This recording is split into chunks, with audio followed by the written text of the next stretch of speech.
मनुष्य एक सामाजिक प्राणी होता है, उसको अपनी आवश्यकताएं की हर एक ज़रूरत को एक दायरे में रहकर पूरा करना पड़ता है।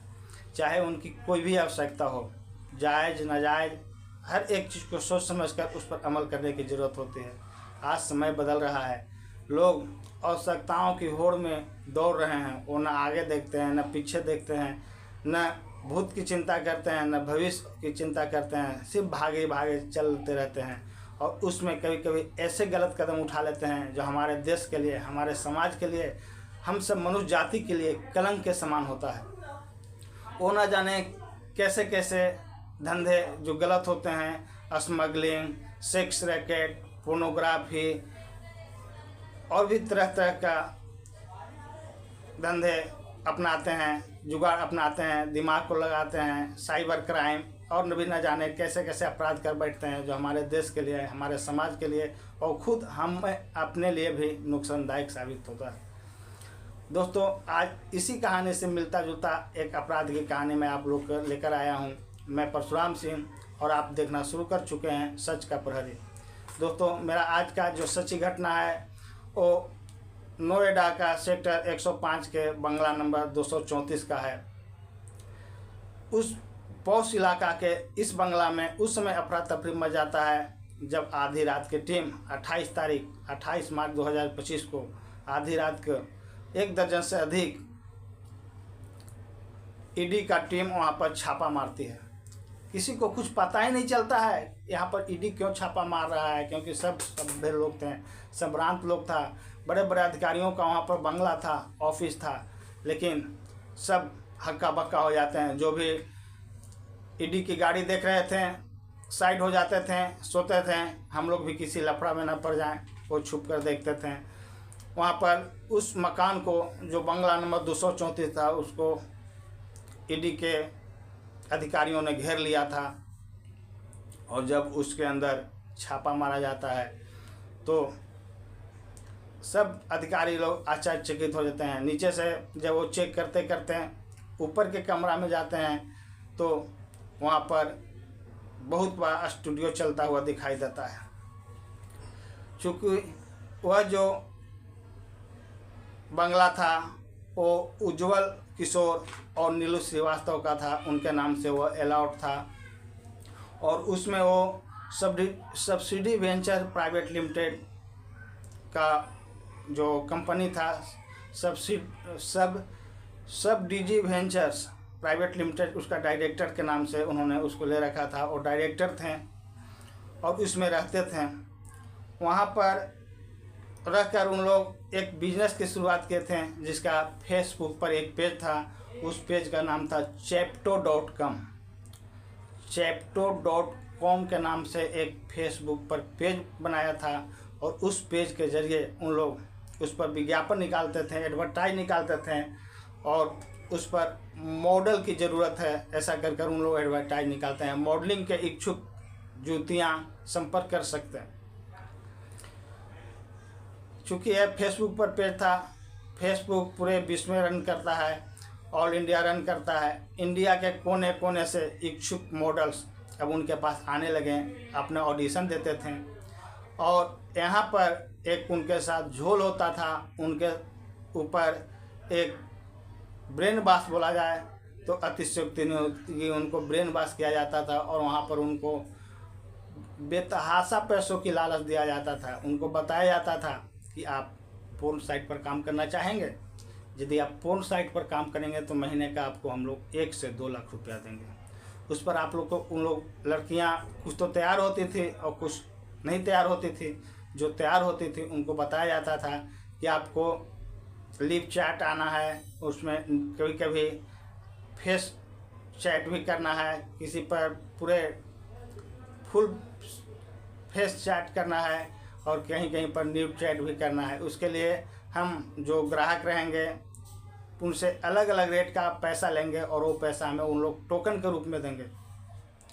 जो जैसा टोकन लेगा ऑनलाइन उसके अनुसार उसको ऐसा सुविधा दी जाएगी। उसमें half face, full face, full nude video 3 का ऑप्शन था। ग्राहक जुड़ते हैं, उसके साथ साथ उसका वीडियो भी बनाया जाता है। जो ग्राहक जुड़ते थे उससे जो पैसा आता था, और जो वीडियो बनता था फिर वीडियो बनाकर उसको उन लोग साइप्रस जो इंटरनेशनल पोर्न साइट प्रोवाइड करता है उस कंपनी को बेचते थे। साइप्रस के तहत 2 कंपनियां हैं जो पोर्न साइट, विदेशी इंटरनेशनल पोर्न साइट विजिट करते हैं, उन लोग उस पर उस वीडियो को बेच देते थे। वो जो कंपनियां थी इन लोग को खाते में जो सब डीजी वेंचर्स प्राइवेट लिमिटेड है उन लोग के खाते में वो विदेशी करेंसी, क्रिप्टो करेंसी के रूप में उनको पैसा भेजते थे, और फिर उन लोग उस पैसे को 75% खुद रखते थे और 25% उन मॉडल लड़कियों को देते थे। दोस्तों, इसमें अच्छे मॉडल, अच्छे पढ़ी लिखी लड़कियां जुड़ रही थी और इनकी संख्या हज़ारों में चली जाती है। जब ईडी छापा मारती है तो उनके पास लगभग 500 मॉडल का न्यूड वीडियो रहता है। उसके साथ उन लोग जब छापा मारते हैं तो वहाँ पर उन लोग को लैपटॉप, उन लोग का जो स्टूडियो था उसको जब पुलिस देखती है, प्रशासन देखती है तो हक्का बक्का रह जाते हैं। पहले तो उन लोग को पता ही नहीं चल रहा था कि इस तरह का धंधा हो रहा था, लेकिन जब ये सब पैसा इंडिया के खाते में, जो सब डीजी वेंचर्स प्राइवेट लिमिटेड का जो खाता था बैंक में, उसमें जब आने लगता है तो बैंक अधिकारियों का हाथ पांव फूल जाता है।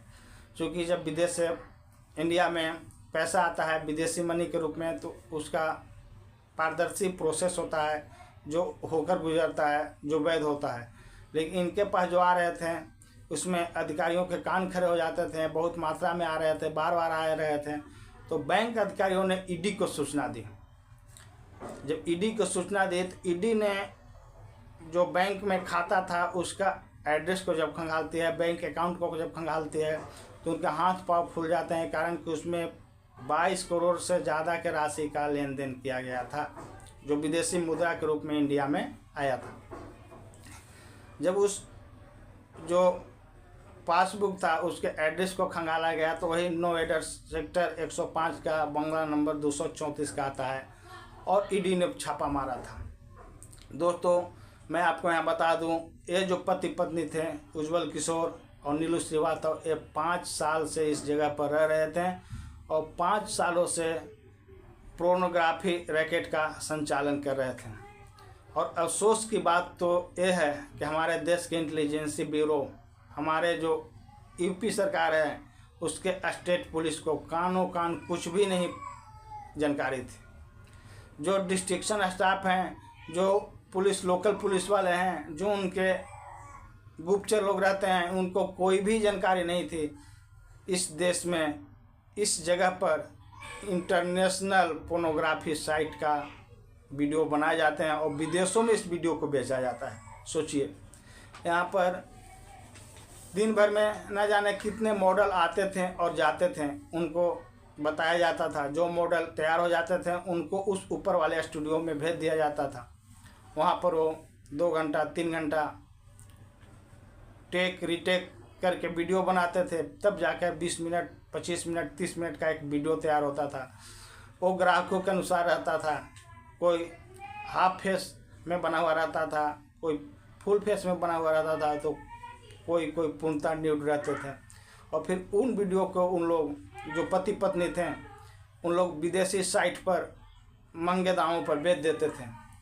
वो साइट साइप्रस का जो साइट था, उन लोग फिर उस कंपनी को जो बेचते थे उनको पैसे देते थे और फिर जब वो पति पत्नी के खाते में पैसे आते थे तो उनमें से 75% खुद रख लेते थे और मात्र 25% उन लड़कियों को दी जाती थी जिनसे न्यूड वीडियो का प्रलोभन दिया जाता था।